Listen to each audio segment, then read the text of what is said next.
Well, Magic is in a time of perpetual hype, but will it all crash and burn? Well, what is going on, everyone? Welcome back to Kitchen Table TCG. My name is Louie, and I hope you're having yourself a fantastic day. I hope you had yourself a great weekend in which the One of One, the One Ring from the Lord of the Rings Magic the Gathering set was pulled, and all of the excitement and hype and energy revolving around the set seems to have crashed and burned and died. And if you disagree with me, let me know in the comment section. I cannot wait to debate you about it. But man, this world that we live in with Magic the Gathering is this constant need for Wizards of the Coast to increase and outdo themselves, which has really culminated this idea of the Lord of the Rings One of One. We had serialized cards of 500, and now, Brothers War, and then they did it again with just legendary creatures, with the multiverse legends, and they tried to excite us about all that.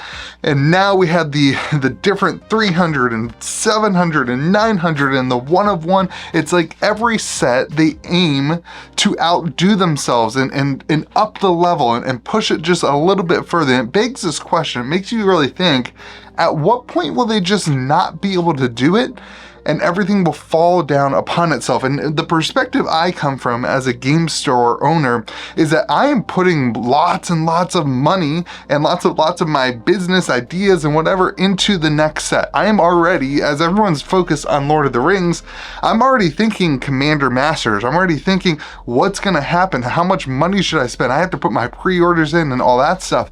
And this fear, this constant fear as a store owner of, will they be able to, up the game? Will people be interested, and after spending money on Lord of the Rings, will they be interested in coming and experiencing and going through the Commander Masters product? And then next, after Commander Masters, you have Wilds of Eldraine, and it's this, what they have created is a constant hype and a constant energy machine that there is a fear of, does it come crashing down? And I want to start off with this. It's not just Wizards of the Coast's fault. This is partially due to the changing, world. We have whatnot streamers, we have YouTubers who need content, we have LGSs and stores who have different games that are competing and vying for attention. And so Wizards is trying to up the game. They're trying to push the barrel down the road, and that is good. We want and we need Wizards of the Coast and Magic the Gathering to continue to be the premier trading card game. That is their desire, and if you are a fan of Magic the Gathering, that is probably your desire. Not that any of these games are really catching up to it or anything like that, but as Pokemon pushes the envelope and as all the other games push the envelope, it causes Magic to need to innovate and change the way they're doing things, and that's the reason we're in this hype.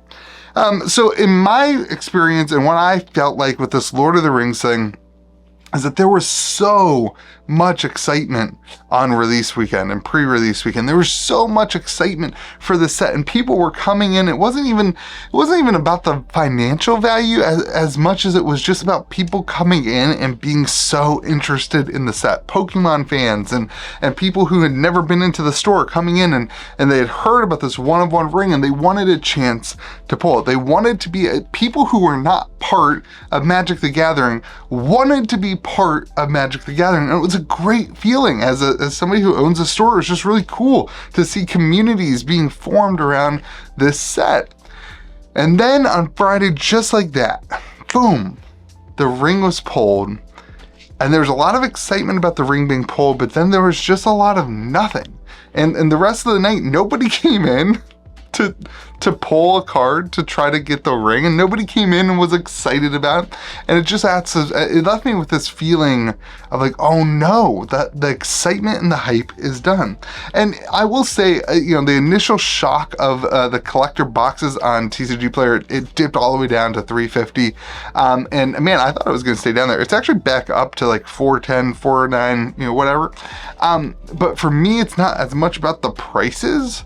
It's more about the excitement and thought process going into the set. So I have this question that I think I'm asking is like, can the next set match the hype? And I think the answer is no. I don't personally think that they can do anything with Commander Masters. You know, we're going to start seeing Wizards of the Coast shift from Lord of the Rings now and focus on Commander Masters. And I don't personally think that we can create the hype and the energy around the set, and that Wizards will be able to create the hype and energy around the set that they were able to create with the Lord of the Rings. And maybe I'm just wrong and they don't need to, right? Like maybe that's not the goal. Maybe the goal is just have one super exciting set that the whole community gets behind once a year, and the rest of the sets can just be kind of mediocre and it doesn't matter. Maybe I'm wrong, but I think that they need to do something. They've set up this world where they always have to outdo themselves, and that's the reality we're in. And I just don't see what it is outside of like putting some sort of reserve list reprints in a set in like a list slot or something like that. I just don't see what they could do. So here's the question I want to do. So what do we do now as store owners or people who buy the product, or as consumers and investors and collectors? What do we do now knowing this? Well, first, I think we have to get back to what has always worked. No matter how collector box prices do on release and the serialized cards, propel that kind of stuff, or the 101 ring propels that kind of stuff. If you look at the core of Magic the Gathering, I always come back to like dual lands. Your focus being, if you're a collector or an investor, of looking at those core mechanical pieces and looking at them and just saying, are those worth what I'm seeing right now happen on the secondary market for the other things? And while everybody is focused on these flashy things, going back in your collection and going back in your purchasing or your investing on things that maybe you've missed that are dipping. Dual lands are crazy cheap right now. It's like off a 1 year difference, it's like $150 to $125 on average difference in dual land prices from revised. That's crazy. That's a crazy difference in price. Meanwhile, you're seeing people. I made this point last week when I was opening the Mirrodin booster box to celebrate 10K on the channel. That a $500 brand new collector box compared to a 20-year-old iconic Magic the Gathering set that's only $900. This side just doesn't make sense to me when that side exists. So instead of putting money and energy and time into this side, I was like, I'm gonna put money, energy, and time into that side, something that has iconic nature. And for me, it was just something to celebrate. But buy what has always worked. Go back and update some commander decks that you've loved and that need a dual land or need something that put your energy and your time on that side of the market rather than the perpetual hype, because what has always worked will always tend to continue to work in history. So the second thing I want to go back to is, while Wizards is hyping up all the stuff and all the things and the new flashy, go and play some games with your friends and just enjoy not that, and instead sitting down at a table and playing Commander, or sitting down at the table and jamming some Pauper games and refresh. I think as a consumer, it's so easy to get so caught up in needing the newest things. Grab an old Commander deck that you haven't played for 5 years and sleeve it up or update it with some new cards and play and get a different experience, and put that on the back burner and just focus on the basics of the game, because where they always want you to be invested in energy over here, again, sometimes it's good to look the other way and just remember the roots of why you like the game, because if you're only focused on the hype, it's really, really easy to get burned out and not want to continue to be a part of it. And the last thing, and just a reminder, I think there's probably a lesson that a lot of people can learn from the Lord of the Rings, which is that don't overextend yourself and don't overspend. I was talking to somebody who didn't buy boxes from my store. I'm actually not sure where they bought boxes, but they were talking about just not wishing that they hadn't spent as much money trying to chase the 101 ring. And I was like, listen, man, I get it. I get the hype, I get the excitement, but set a limit for yourself.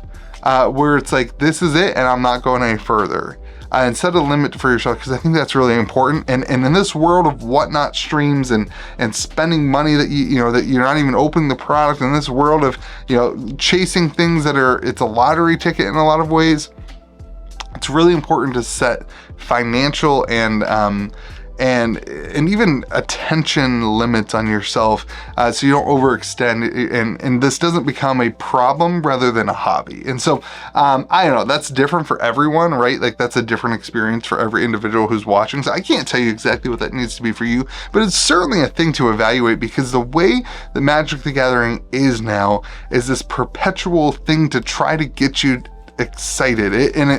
It has evolved in the last 30 years from being just a trading card game that you sit and you play with your friends, to now it's this multi-million, billion, whatever dollar business that really its root function is to get you to spend money, if that's where you go with it, right? Like if that's what you allow it to become. So anyway, those are my thoughts on this kind of perpetual hype machine. I think Wizards is gonna have a hard time coming back from this, to be honest. I think eventually there's a time period where the hype just dies and they can't get it back up. And at that point, they probably regress into this like thing that is what it used to be.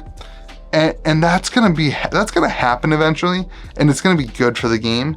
It's gonna hurt some people on the way down. So let me know your thoughts in the comment section. Be kind to the people around you. Thanks for subscribing. Thanks for being here. Thanks for being along on this journey. We'll keep making content for you. We'll see you again next video.